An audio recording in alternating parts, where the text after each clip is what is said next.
हरियाणा में सरकार किसी की भी हो, लेकिन एक ऐसा नेता जिसे नजरअंदाज करना मुश्किल होता है।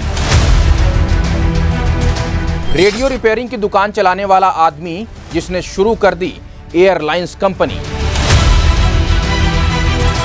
जूते चप्पल बेचने वाला आदमी बन गया शू फैक्ट्री का मालिक और बड़ा प्रॉपर्टी डीलर। हरियाणा के एक छोटे से शहर से आने वाले शख्स ने गोवा में खोला लग्जरी कसीनो और नाम रखा बिग डैडी। वो दौर जब अपनी ही कंपनी की एक लड़की के सुसाइड नोट के बाद जेल की हवा खानी पड़ी। हम बात कर रहे हैं हरियाणा के चर्चित नेता गोपाल कांडा की।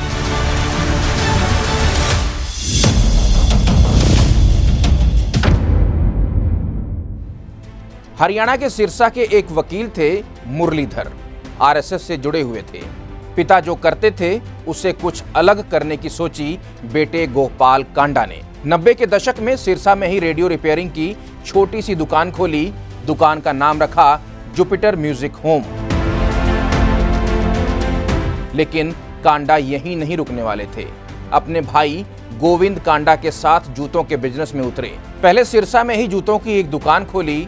पैसे अच्छे बनने लगे। धीरे धीरे गोपाल की पहुंच व्यापारियों और नेताओं तक हो गई और इसके बीच गोपाल ने जूतों की फैक्ट्री शुरू कर ली। इस दौरान कांडा की नजदीकी सिरसा के ताकतवर चौटाला परिवार से हुई।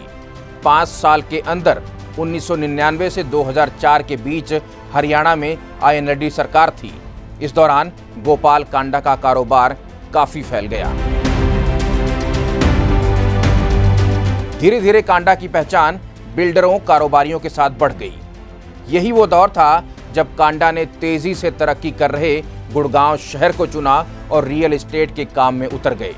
धीरे धीरे प्रॉपर्टी के बड़े कारोबारियों में जाना जाने लगा। यहीं से गोपाल कांडा ने मोटा पैसा बनाया। सोचिए, सिरसा का एक आम दुकानदार कितना दिमाग रखता था। अपने कारोबार से इतना पैसा कमाया कि साल 2007 में कांडा और उनके भाई ने अपनी एयरलाइंस शुरू की। इसका नाम अपने पिता के नाम पर रखा, MDLR एयरलाइंस। पूरा नाम मुरलीधर लखराम। लेकिन गोपाल कांडा की एयरलाइंस सिर्फ 2 साल तक उड़ान भर पाई और 2009 में इसे बंद करना पड़ा। इस एयरलाइन से जुड़ा एक किस्सा भी बताऊंगा जो कांडा के लिए बुरा सपना साबित हुआ। कांडा ब्रदर्स ने कसीनो भी खोला, वो भी गोवा में।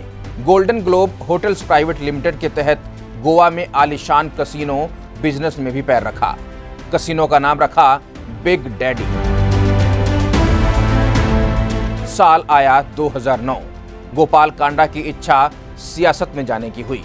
कांडा ने निर्दलीय उम्मीदवार के तौर पर विधानसभा चुनाव में जीत हासिल की और भूपिंदर हुड्डा की सरकार में मंत्री बन गए, क्योंकि उन्हें कांडा का समर्थन हासिल हुआ था। ये बात भी बड़ी अजीब थी कि पहली बार चुनाव लड़ने वाला आदमी जीता और हरियाणा में मंत्री भी बन गया।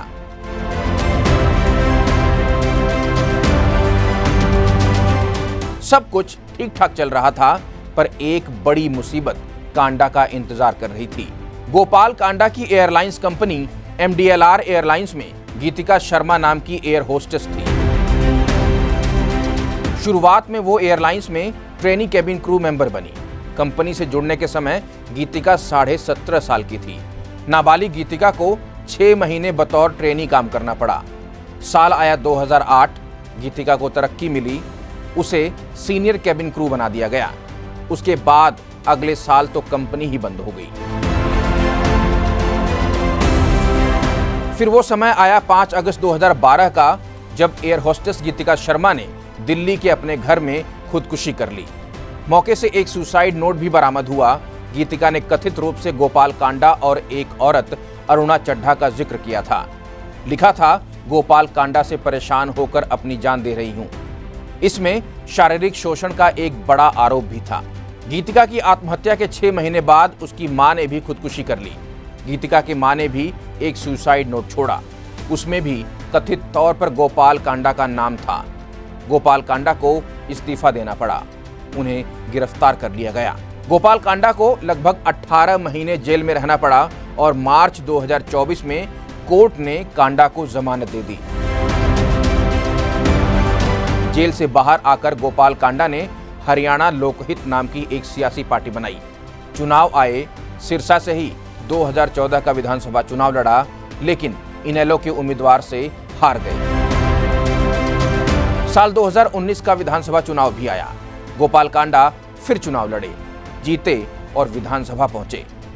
जीत के बाद कांडा ने बिना शर्त बीजेपी को अपना समर्थन दिया, लेकिन गीतिका शर्मा का केस अब भी पीछा नहीं छोड़ रहा था। कानूनी लड़ाई चलती रही।